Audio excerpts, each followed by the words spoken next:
waxaa soo gabagaboobay kulankii xildhibaanada aqalka sare ay ku lahaayeen xaruntooda magaalada muqdisho oo ay ahayd in looga hadlo arinka ku saabsan qalbi dhagax iyo dhiibista xukuumadda Soomaaliya ay u dhiibtay dowladda Ethiopia iyo go'aankii ay xukuumadda kula adkaysatay arinkaas waxa uu ahaa in laga doodo balse guddoonka markii uu soo galayba waxa uu sheegay in xildhibaanada qaar ay soo jeediyeen in arinkan dib loo dhigo oo aanan laga doodin maanta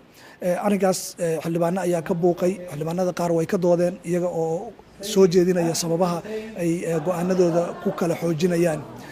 ugu dambeyn guddoonka ayaa waxa uu go'aansaday in uu codgeliyo xildhibaanadii soo xaadiray oo 36 ahaa 21 ka mid ah waxay ogolaadeen in dib loo dhigo halka 11 kalena ay diideen 4 ka mid ah senatarada waa ay ka aamuseen waxaa xusid mudan in labada gudoomiye ku xigeen ee aqalka sare ay u kala codeeyeen in maanta laga doodo arrinka qalbi dhagax iyo in dib loo dhigo taa oo muujinaysa heerka